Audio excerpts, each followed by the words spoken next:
Thank you for waking up with Happy Ass, where we come together to grow in mind, body, and spirit so we can in turn go out and make the world a brighter and sweeter place to live for ourselves and for others. So this is a little pop-up. I didn't say quickie, Brett. She'll love that. My daughter will be happy about that. So I wanted just to talk to you a little bit about something that just happened. And it is no secret that I'm not a sports fan, except for golf. I tried for years to get into it and tried to be a part of. I kind of felt left out because I don't really get into that. But what I do get into, and I love, is I love studying leadership. And some of the best leadership that I've seen in my lifetime is in the area of sports teams. I remember, my family was an Auburn fan, not an Alabama fan.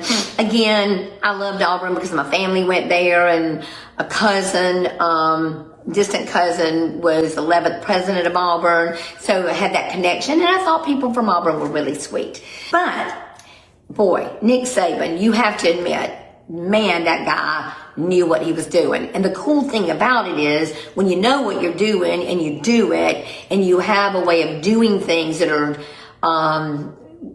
serving greatly and being a great leader, if other people happen to watch you and or learn under you, they become great too. So one such person is, I want to get his name right, Curt Cignetti. I think it's Curt Cignetti. I hope I got it right.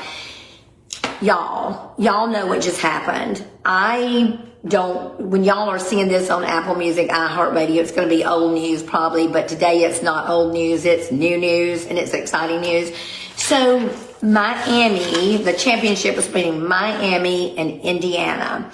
Well, of course, Miami, I just found this out, so don't be impressed. I think somebody told me, maybe my son said that maybe Miami really, they were kind of surprised they ended up going to the championship. And then, of course, Indiana was undefeated. So, in the last few seconds of the game, Miami lost to Indiana. Well, it didn't happen in those last few seconds. Nothing ever happens in the last few seconds.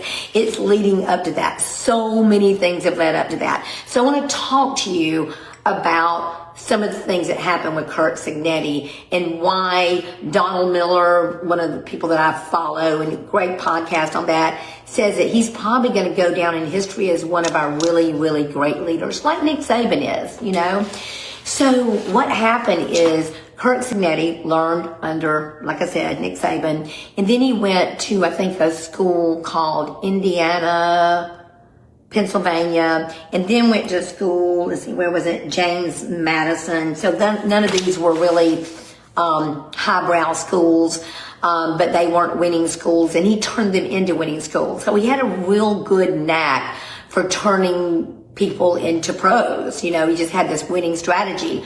But part of his winning strategy was the words that he spoke. He changed the words. He changed the words, then changed their identity. He knew that the problem was they were known as a losing team. They were actually one of the losingest teams in history. Only 25% of the stands were filled up. So he came in not in a good way. So these are just some of the words that he used to turn it around, or in other words, sound bites. If we're talking about John Acuff, we'd be talking soundtracks. And you know how much I believe in the words that we say to ourselves and to others. They are powerful. They are so powerful. They mean so much, and they can do so much. And so let me try to get some of the things that he said.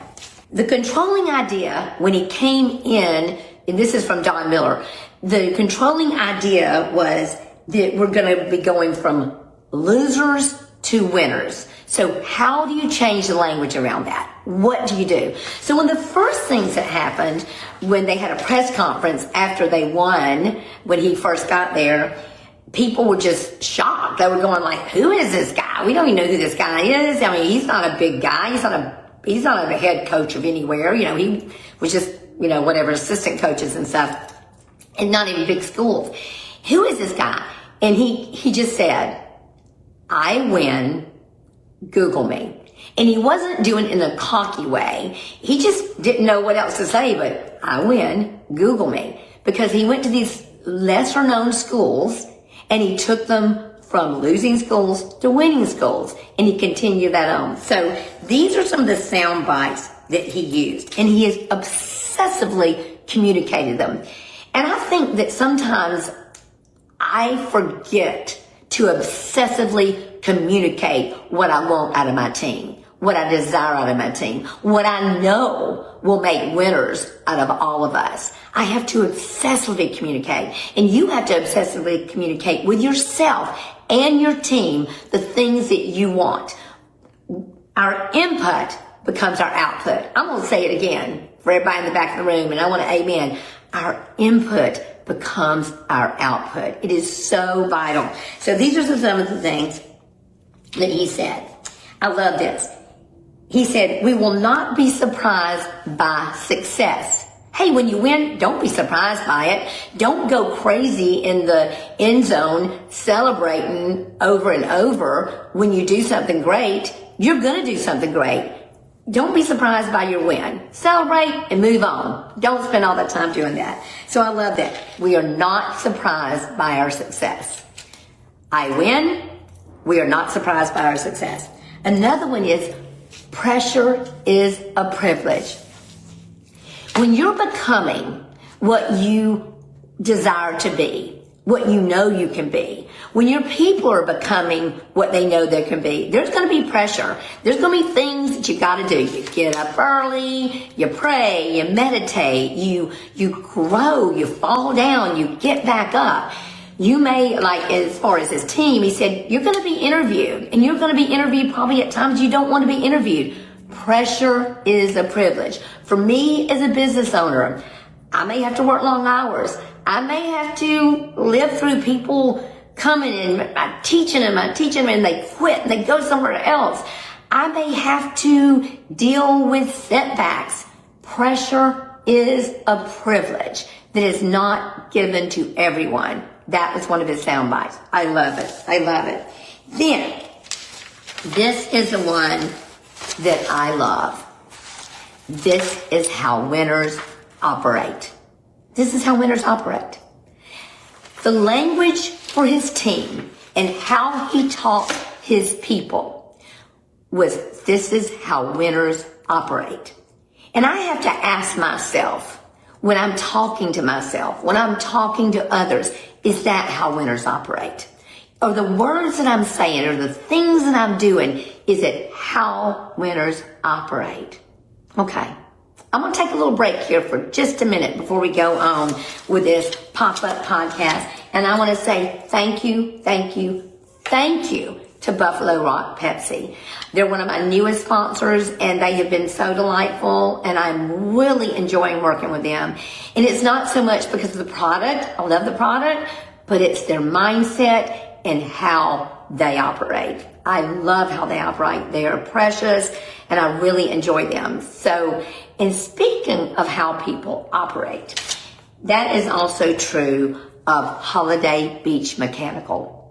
Holiday Beach Mechanical is a group that has plumbing, electrical, and air conditioning, and they take care of all three of those things for me. They also do a lot for my daughter's company, Full Heart Rentals. They take care of her people, and they are delightful. I love them.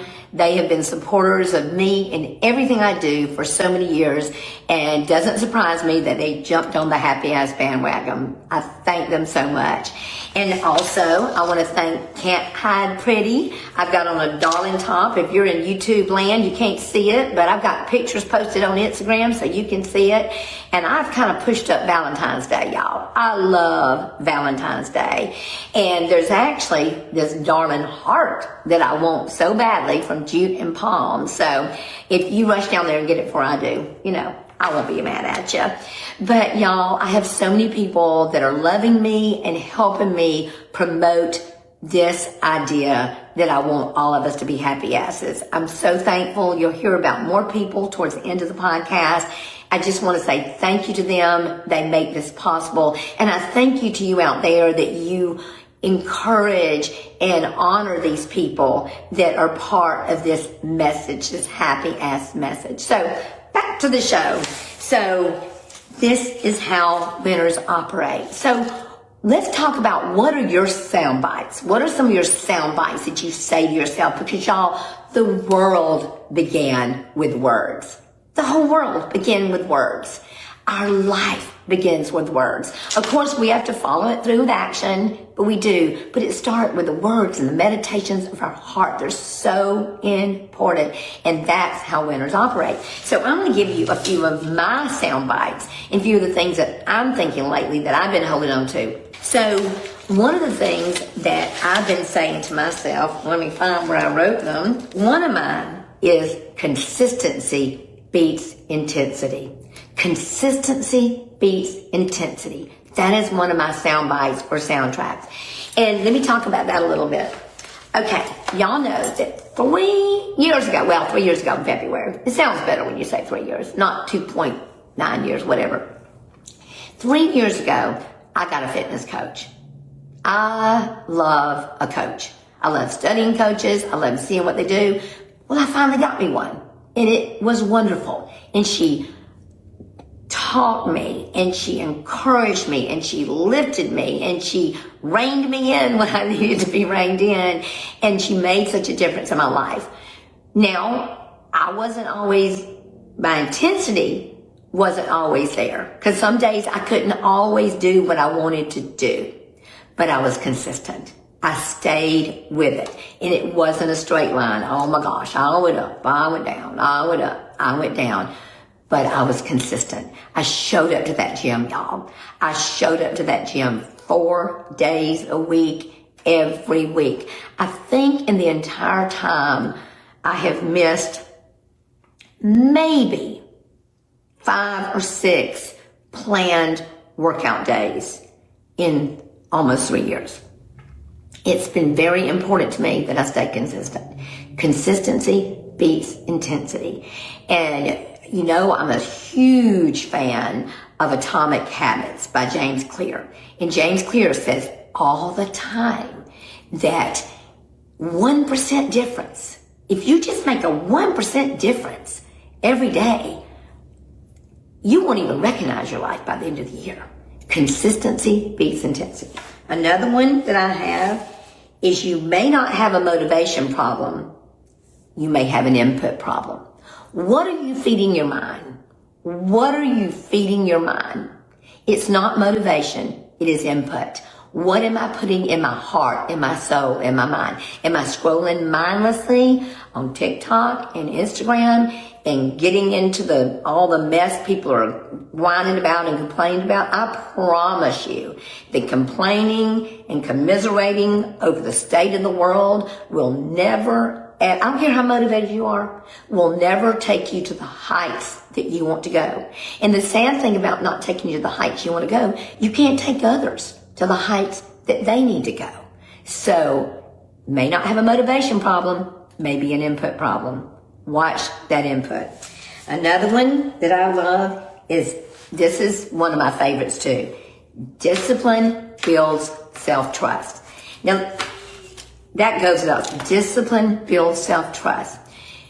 Every time I said on my calendar that I was going to that gym, whether it was cold outside, whether I didn't quite feel like it, whether it was not convenient, whether I was traveling, whether I'd only had 3 hours of sleep, discipline builds self-trust. I learned that I was the kind of person that did what I said I was going to do. And guess what? When I do what I say I'm going to do for myself, I can do that for others too. Everything good in my life starts with me. Everything bad in my life starts with me too, y'all. It's all me. I may not have been responsible for something that happened, but I am absolutely 100% responsible for what I do with it. I'm responsible for fixing it. So these are some of the things that I say to myself on a consistent basis that help me stay focused and motivated to have the best life ever. Another one that I've been saying a lot lately is I feel better and better every day in every way. Let me tell you where I learned that one, y'all. I haven't talked much about this. I've talked a little bit about it, but I haven't talked a whole lot about it because it's kind of hard to talk about. When I was younger, I was very sick, but we couldn't really figure out what was wrong with me. It was after my father actually became sober. It was after he became sober, I found myself fainting a lot. I hyperventilated a lot. I had a lot of allergies. Stomach aches, passed out. I mean, just you name it. I had all kinds of health problems. Couldn't really figure it out. Did have a lot of allergies. So we did know that. But we really couldn't pinpoint a physical, it did manifest physically. It did. But we couldn't find a physical place where it was coming from. Well, I know now that it was like, you know how you're in an accident and while you're in the middle of the accident, you're good. You're just like, your adrenaline's kicking in, you're taking charge, you're doing everything. But once the accident's over, you break down, you may lose it, you may cry, you may just be exhausted, you fall apart. That's what I did. After years of living in alcoholism and drug addiction, mostly alcoholism with my father, and unsureness and unsteadiness and never knowing what the day would bring, my body, like your body keeps the score, I had physical manifestations from emotional health that hadn't been reckoned with. So I started going to a therapist. My parents enrolled me in psychotherapy, in hypnotherapy, all the kind of things. So there was 2 doctors in town that really got into that, Dr. Herod and Dr. Vickers at one time really got involved in that too. So Dr. Herod would teach me how to use affirmations, and keep in mind I'd already started doing those when I was 10 years old. I already started doing them when I was 10 years old in my room, in my bedroom. And he really taught me to use affirmations and mindset to heal myself. So I would recite to myself every day, I'm feeling better and better every day in every way. And I said it every day, several times a day. Y'all, I still use that to this day. And I learned at a young age that our mindset, our bodies are so connected. It's not just one thing. That's why I talk so much about mind, body, and spirit, putting them all together. And I've been honest with you that I have not felt well since the week before Christmas. And I don't know why, but I got all kinds of stuff. You may still hear my voice. I am feeling better. I was starting to get a little depressed about it, y'all, because it just wouldn't seem to go away. But then I remembered, I'm feeling better and better every day in every way. I know that everything in life is connected. Our mind, body, and spirit. I know that what I say to myself matters. I know that what I say to others matters. I know that I have to develop sound bites and soundtracks that will work for my life. Now, I'm not a football coach, but I am a coach over here at Beachy Beach, and I am a coach on My Happy Ass Life. I want to coach you to have your best life ever, so you can in turn make life brighter and sweeter for other people. I hope that any of that made sense. Oh, one more thing I want to tell you that I heard this morning that was so cool. I heard it on Lewis House. He's one of my favorite podcasts to listen to, and he was talking again to James Clear. Oh shoot, I didn't write it down. It's about time. What we put our time to. Oh my gosh, y'all, I forgot about it. How embarrassing. I will put it in the show notes. Well, this is one of the problems of doing your podcast live, but that's okay. You know what? You know it's authentic, you know it's real. I'm gonna mess up, but it was a really cool affirmation about time. So I will find it because I texted it to my daughter this morning. So I will send it to you in the show notes, okay? And I'll also put it online. But I do know this one. This is one that I live by. Gratitude shifts you from what's missing to what's working. Gratitude shifts you from what's missing to what's working. So I hope I've given you a few sound bites to work on, a few soundtracks to think about. Speaking of soundtracks, at Beachy Beach Top Secret Headquarters, and I don't even know the date. My daughter talked about it yesterday, and I think we put it on Instagram, and it'll be on Tickety Talk and all that stuff like that. But sometime in February, I want to say 20-something of February, but I'll put that also in the show notes. We're going to be having a book club at Beachy Beach. It's called Love's a Lesson, and that came from my sweet Hugh F. Smith. Love's a Lesson Book Club, and we'll be doing soundtracks by John Acuff, which me and my daughter love immensely. And y'all, please keep supporting my precious, precious friends like Minutes and Miles, like Shore House Furniture. They're lovely. They're so amazing. Oh my gosh. American Home Shield Warranty. They are so precious. They love me. Brian Yormack with Bay Tax, who helped me save all kinds of money on my taxes. And y'all know I need all kinds of help in that department. Y'all, I just am so grateful for y'all. I'm grateful for Hugh Salon, who always makes my hair look adorable. I'm getting to go there this week. I can't wait. I'm so excited. So I want you to share with me online, please, what is a new soundbite, a new soundtrack that you're going to use from this day forward? And I'll also look up that saying about time and give it to you. Thank you for loving me no matter what. Thank you for supporting me, for all that you do. Thank you for being a part of having me have a happy ass community. Be sweet, y'all. Bye.